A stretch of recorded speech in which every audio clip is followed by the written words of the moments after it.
नमस्कार, बहुत स्वागत है आपका। आप देख रहे हैं किस्मत कनेक्शन और मैं हूं आपके साथ शैलेंद्र पांडे।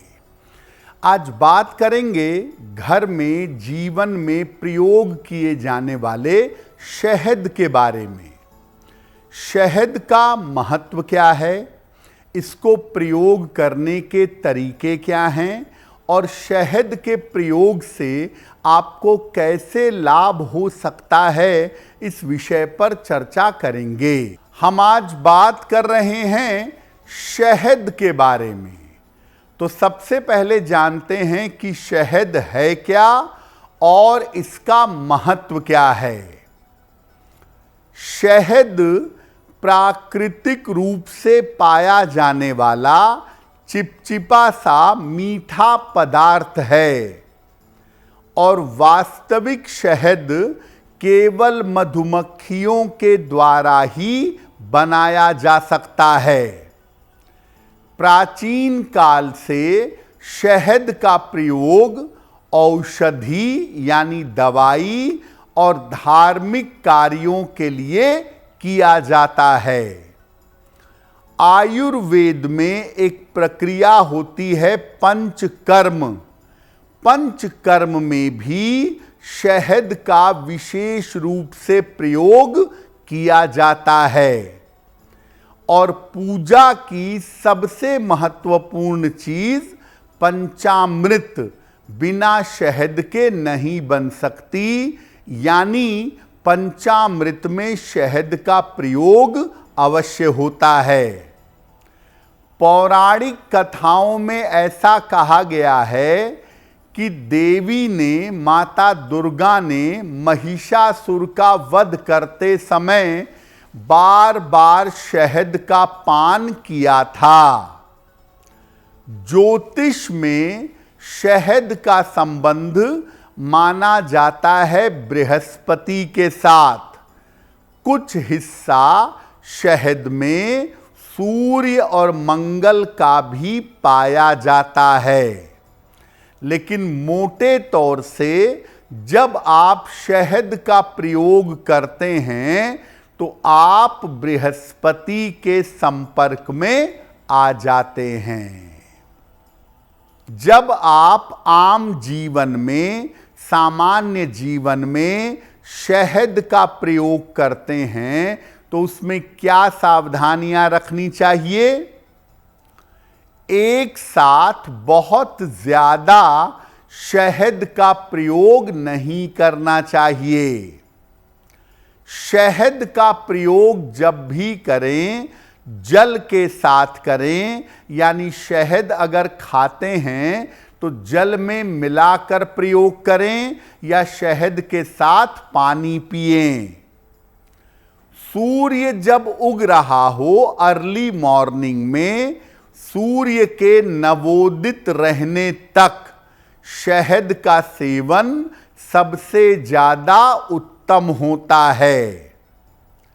शहद को गर्म करके नहीं खाना चाहिए और शहद को मांस, मछली, तेल, गुड़, ये जो गर्म चीजें हैं, इनके साथ प्रयोग नहीं करना चाहिए। जिन लोगों को गर्मी की प्रकृति हो, जिन लोगों को गर्मी ज्यादा लगती हो, उन्हें भी शहद का प्रयोग नहीं करना चाहिए, क्योंकि शहद का शरीर पर जो प्रभाव पड़ता है वो थोड़ा गर्म होता है। अब आपको बताते हैं कि शहद के धार्मिक और आयुर्वेदिक प्रयोग कौन से हैं। पंचामृत जब आप बनाते हैं तो उसमें दूध, दही, शहद, शक्कर और घी मिलाई जाती है, यानी पंचामृत में शहद डालकर ही आप पूजा के लिए प्रयोग कर सकते हैं। अगर आप नियमित रूप से शिव जी का शहद से अभिषेक करें, शहद और जल अर्पित करें, तो तो मंगल दोष समाप्त होता है, कर्जों से और ऋणों से मुक्ति मिलती है। आप माता दुर्गा को अगर नियमित रूप से शहद का भोग लगाते हैं और उसको प्रसाद के रूप में ग्रहण करते हैं तो शत्रु और विरोधी आपके शांत होंगे। नहाते समय शरीर पर शहद लगाइए हल्का सा और इसके बाद रगड़ करके स्नान करिए, त्वचा की समस्याएं दूर हो जाएंगी। प्रातः काल अगर गुनगुने पानी के साथ आप शहद लेते हैं तो इससे आपका मोटापा दूर होता है। शहद के साथ तुलसी और अदरक का प्रयोग करें तो गले की समस्या में, कोल्ड कफ की समस्या में सुधार होता है। अगर आप नियमित रूप से उपवास रखते हैं और उपवास के दौरान गुनगुने पानी में शहद मिलाकर उसको पीते हैं तो शरीर से विष दूर हो जाएगा, शरीर शुद्ध होगा और सामान्यतः शरीर में बीमारी नहीं होगी। अब आपको बताते हैं कि शहद के चमत्कारी और ज्योतिषीय प्रयोग कौन से हैं।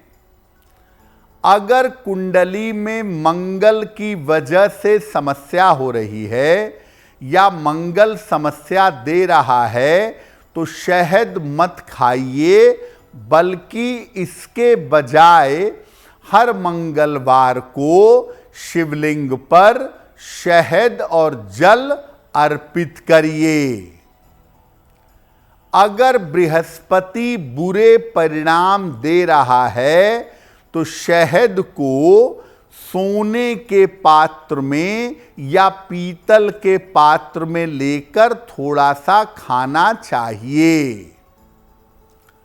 अगर पति पत्नी के बीच में तालमेल अच्छा नहीं है तो कांच की बोतल में शहद भरकर अपने बेडरूम के कोने में रखिएगा। अगर किसी व्यक्ति को सही रास्ते पर लाना है, कोई व्यक्ति भटक गया है, बिगड़ गया है, तो कांच की शीशी में शहद भर करके शनिवार को जमीन में दबाइएगा। ऐसा करने से भटका हुआ व्यक्ति जल्दी रास्ते पर आ जाएगा। अगर आप मुझसे जुड़ करके अपनी समस्याओं का समाधान चाहते हैं और चाहते हैं कि आपकी समस्याओं को ज्योतिष के माध्यम से सुलझाया जाए तो आप हमसे संपर्क कर सकते हैं, जुड़ सकते हैं एस्ट्रो तक पर।